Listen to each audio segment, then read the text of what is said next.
inspired by a Punjabi dish that has been made known to me by a friend, Rohini. And I'm trying to recreate that recipe, but in a more Jamaican technique.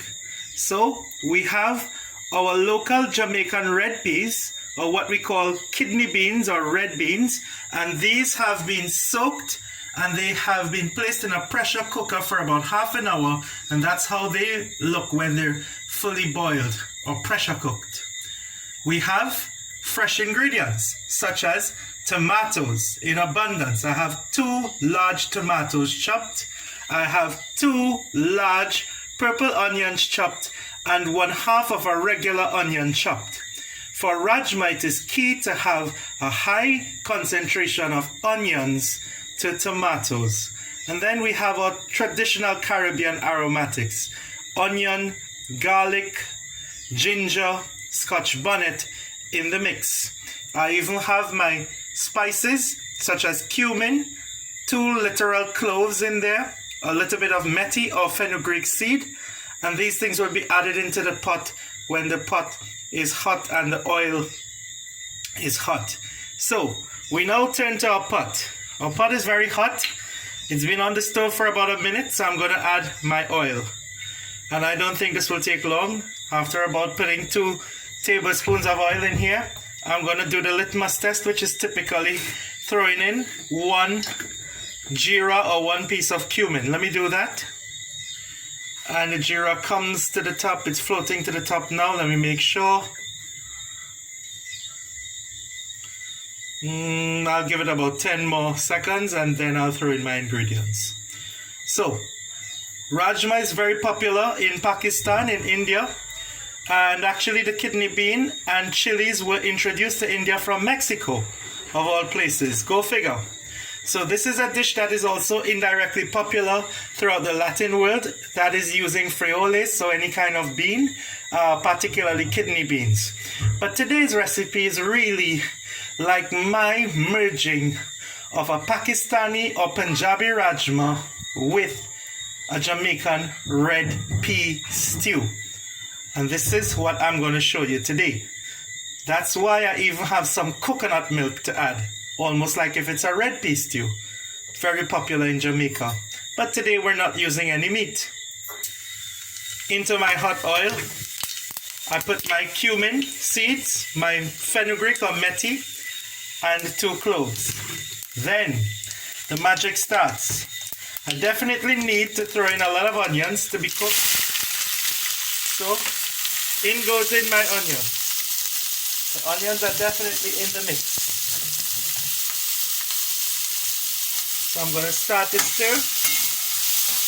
It's very key, it's very essential that my onions become caramelized. So I'm going to leave this here for about 2 minutes for the onions to become translucent and cook down really well and caramelize. Right? We're not going to add our garlic, ginger, pepper as yet. We're just going to leave this here for caramelization. After 3 minutes of caramelizing my onions, I'm now going to add my other ingredients. So it's really key to add these in quickly. So we stir in some ginger, garlic, and pepper. I'm using scotch bonnet. The traditional Punjabi technique will obviously use chili pepper or mirch, but we don't necessarily have to do that since scotch bonnet could replace the chili. If you're from Louisiana or you like Cajun cooking, you could even throw in cayenne pepper. So it really depends on if you have some kind of other pepper that could give you a high range in the Scoville heat. Then we add our tomatoes. A lot of tomatoes going, and you hear that sizzle. The moisture oozing out of the tomatoes is really key for the making of this dish.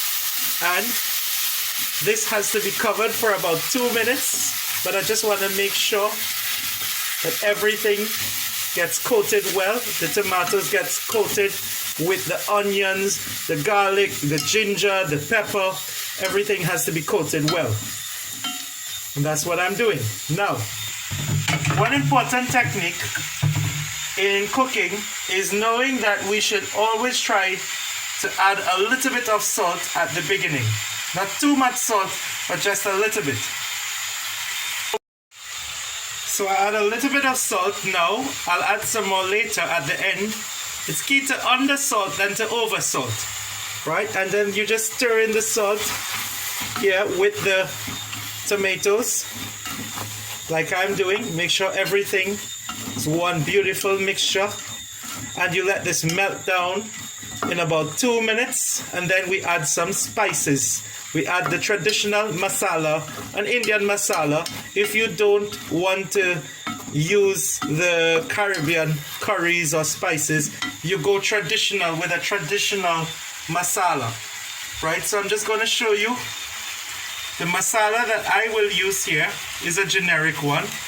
You could get it in any store, right? So this masala is like a typical Indian masala. It will have coriander, it will have cumin, curry pillai leaves, turmeric, also cardamon, mace, amchur powder, which is the powder I think from the bone of the mango. All of these things go in. And on my left hand side I have some mirch, which is some chili.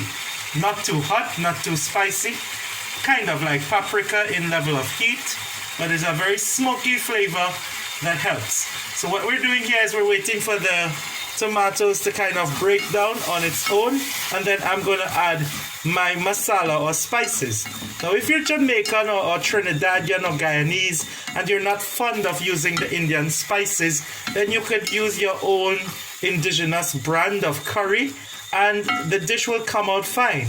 It's not going to taste authentic like a Punjabi dish, but it's going to taste really good and wholesome, and your family might like the difference from red bean stew like you might have in Trinidad, or like the red pea soup that is popular in Jamaica. So I think we could try either using the Indian masala or a Caribbean masala. It's really up to you.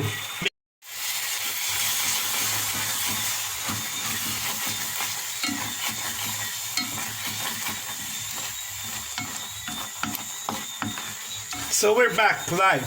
What you could see is that the tomatoes have kind of melted down and they've oozed off and given a lot of moisture, and there will still be some oil in this pot.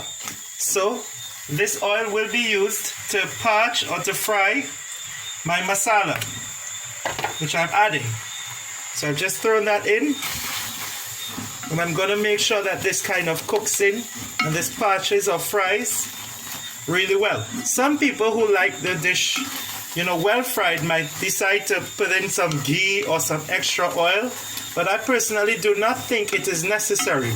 I think that if this is parched really well, then the flavors are there. So I'm going to parch this for about 2 minutes, and then I'm going to add water to the mix, and then I will add my rajma or red beans or kidney beans or red pea, as they strangely say in Jamaica, which is a bit of a misnomer, but to each his own.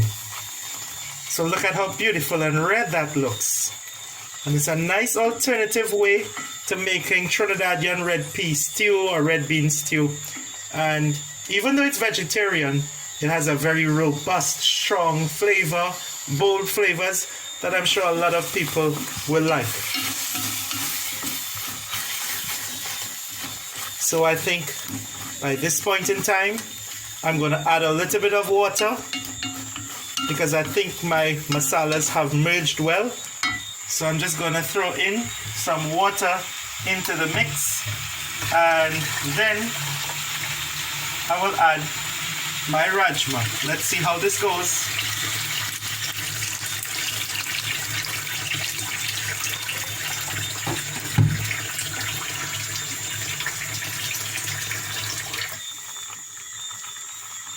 So I add my water and we wait for it to come to boil. When it's brought to boil, then we throw in the rajma. Look at how beautiful that color is. So we wait for it to boil. I want to bring this to a perfect boil and then kind of incorporate the rajma into it. So the spices are chiming away in the pot, and look at the bubble. Right, clearly the masalas are well immersed with the tomato. Let me just prove this to you. Look at how beautiful that is. When we turn the spoon, we can see everything there is on high heat, and it's really bubbling away. So it's time to add our rajma, and I'm going to do that very slowly. So we're going to mix the rajma in, and if you see the coconut milk in the background, don't be shy. We're going to add some coconut milk eventually. But in goes the rajma or the red beans. Now let's get a close-up of these red beans. They've already been boiled. If you look closely, you can see that they've already been boiled, or rather pressure cooked, as I've said. If you want convenience, you could also use a can. Nothing is wrong with that. In this day and age, the canned beans is oftentimes in brine for a very long period of time. However, I would advise you to take out the brine. Drain the liquid out of the canned red beans or kidney beans, and make sure that it's fresh again by soaking it in water. So drain it once and then soak it in water, and make sure you take out all of that saltiness or extra briny flavor. I don't think it's good for the pot. I think it's nice to use fresh ingredients, right? So look at how beautiful this rajma is. I'm not going to add more water. We're on medium heat. I'm going to put this on low to medium heat for about 5 minutes or 10 minutes, and then in the final step I'm going to add my coconut milk to the mix.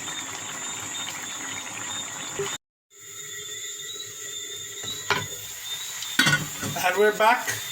You can see after lifting the pot that the rajma is clearly well cooked. Everything in here is perfect, right? It's all kind of boiled down well.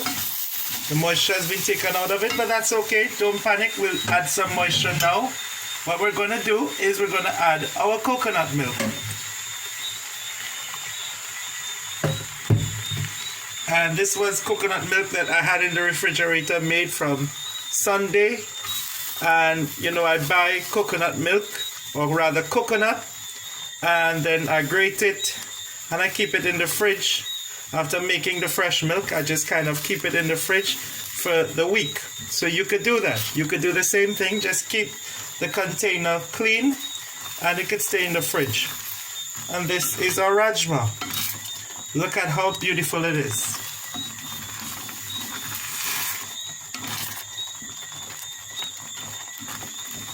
This is how it looks in the end. Now, Punjabi techniques might dictate that you use yogurt or dahi. I'm not. I'm adding the creaminess of Caribbean coconut milk. So that's my little variation on the dish. But I think you would like it this way. So this is kind of like my version of Jamaican red bean stew, red pea stew, red pea soup meets Punjabi Rajma or Kashmiri Rajma. I hope you enjoyed it too.